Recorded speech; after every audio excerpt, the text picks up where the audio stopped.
Solve करताना answer sheet वरच्या चुका मी सांगत आहे पहिले, म्हणून मी तुमची टेस्ट नाही घेतली. पहिली चुका समजून घ्या. बोर्डची आन्सर शीट मध्ये लिहिताना कधी पण तुम्ही हे आता स्पेलिंग चुकलेली आहे, रोल नंबर व्यवस्थित नाही लिहिलेला आहे, त्याच्यानंतर या ठिकाणी वर्डिंग मध्ये लिहावं लागतं ते नाही लिहिलेलं आहे.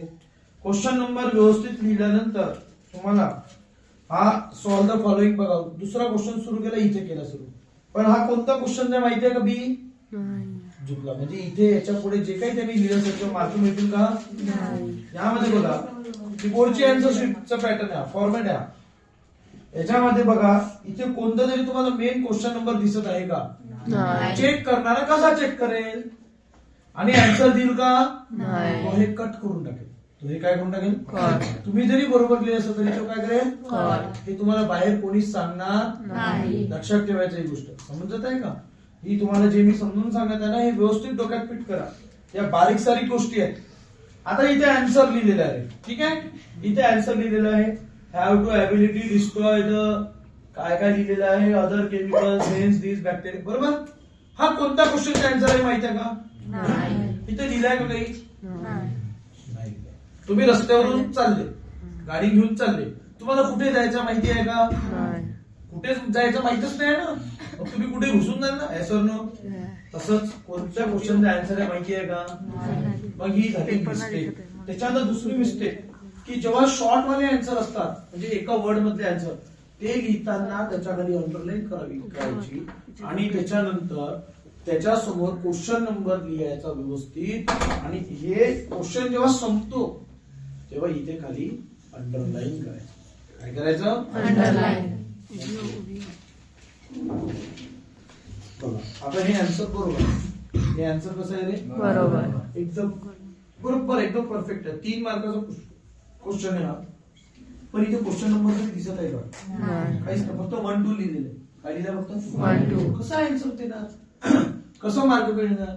समजत आहे का सगळ्यांना? ह्या बारीक सारी गोष्टी तुम्ही काय करायचं लक्षात ठेवायचं. पुढचा जो पेपर मी तुमचा मी परत सांगितलं, पॉज पेपर देणार त्यामध्ये सगळ्या गोष्टी लक्षात ठेवायचं. बघा आता हा क्वेश्चन नंबर कसा लिहिला बघा, 1 QA म्हणजे काय असते?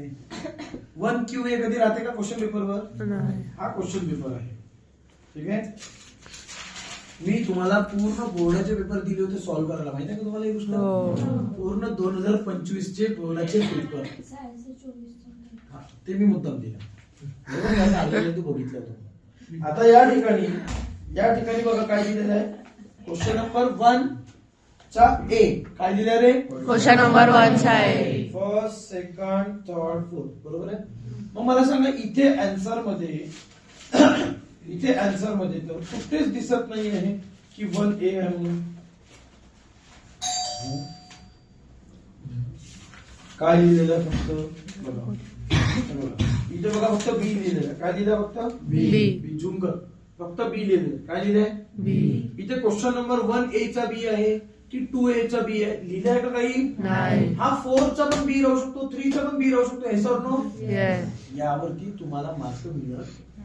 मग बोर्डामध्ये का बरं कमी मार्क मिळतात? जे पॅरेंट्स ओरडतात की माझ्या मुलांनी तेवढा चांगला अभ्यास केला, माझ्या मुलीने तेवढा छान पेपर दिला, मार्क कोण कमी? ह्या सिली मिस्टेक्स आहेत, पण या मुली सांगत नाही. या सिली मिस्टेक्स आहेत. समजत आहे का? आता जे काही मी तुम्हाला लोकांना याचं पूर्ण नॉलेज देत आहे, तुम्ही सगळ्यांनी व्यवस्थितपणे आपल्या डोक्यात ठेवायचं की बोर्डमध्ये तुम्हाला किती येतं हे इम्पॉर्टंट नाही आहे, तुम्ही जे तुम्हाला येते ते तुम्ही कसं लिहित आहे. एक आन्सर समजा की लाईन काढली पाहिजे. मला सांगा हे आपले घर चिपकून आहे सगळं एकमेकांना, बरोबर? तर कोणी कोणाच्या घरात घुसू शकत आहे का डायरेक्ट? का बरं? ऑल कंपाऊंड बॉर्डर आहे ना. एक क्वेश्चन संपल्यानंतर दुसऱ्या क्वेश्चनच्या मध्ये काय पाहिजे? ऑल कंपाऊंड पाहिजे, म्हणजे बॉर्डर पाहिजे. Sir no. समजलं का तुम्हाला लोकांना? बघा ही किती छोट. आता बघा यांनी लिहिलेलं आहे, ह्या बॉर्डर दिला, किती छान दिसत आहे. Sir no. एकदम परफेक्ट, एकदम व्यवस्थित. पण त्यांनी आता बघा खाली काय लिहून ठेवलंय, एकदम खाली झूम कर, खाली बघा काय लिहून ठेवलंय, distinguish between mass and weight. काही गरज आहे इथे लिहायची? एकच लाईन बाकी आहे त्याच्यामध्ये. डिस्टिंग्विश बिटवीन एका लाईन मध्ये संपत असते का बेटा? इथे क्वेश्चन लिहिते, तिकडे उत्तर लिहिते. काही किती मूर्खपण आहे ना तुझ्याकडे. पेज दुसरा पेज ओपन कर, इथे बघा इथे काय पाहिजे होता, हा क्वेश्चन पाहिजे होता आणि याच्या खाली हा काय पाहिजे होता रे बेटा, आन्सर. समजलं का सगळ्यांना? हो. तर या सिली मिस्टेक मुळे तुमचे मार्क चुकत. आता ही डायग्राम काढली आहे, झूम कर, डायग्राम काढली बघा. मला सांगा बरं, हा कोणत्या क्वेश्चनचा डायग्राम आहे? दिलाय का नाही याच्यात सांगा मला. नाही. कोणी आहे माहितीला जो सांगेल की हा कोणता क्वेश्चन आहे? अरे. हा कोणता क्वेश्चन नंबर काय आहे हे माहित आहे का? नाही.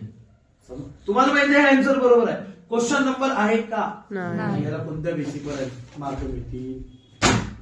समजलं का सगळ्यांना? तुमच्या सिली मिस्टेक्स आहेत या. तुम्ही लोक स्कूल एक्झाम मध्ये पण हेच धंदे करता. क्वेश्चन नंबर दुसरं राहते, आन्सर भलतं राहते. हा, क्वेश्चन नंबर तिकडे राहतो, आन्सर तिकडे राहतो. समजत आहे का तुम्हाला? तर ह्या तुमच्या सिली मिस्टेक्स आहेत. ह्या सिली मिस्टेक्स सुधरवा पहिले. स्पेलिंग इतक्या घाणेरड्या, कॉफीची स्पेलिंग नाही तुम्हाला लोकांना लिहिता अजून. COFI कॉफी असे की COFFEE आहे? काय स्पेलिंग? COFFE. ई की डबल ई. डबल ई की फक्त ई? समजत आहे का? सिले मिस्टेक तुमच्या स्पेलिंग मिस्टेक मध्ये पण लपलेले आहे. समजलं सगळ्यांना? ओके. तर यानंतर या सगळ्या मिस्टेक लक्षात ठेवायच्या आणि त्या पद्धतीने यायचं. उद्या मी तुम्हाला आता परत दुसरं बोर्डचा पेपर एक्सप्लेन करून दाखवेन. ठीक आहे, पूर्ण लिहून दाखवेन मी तुम्हाला. ठीक आहे, व्हेरी गुड.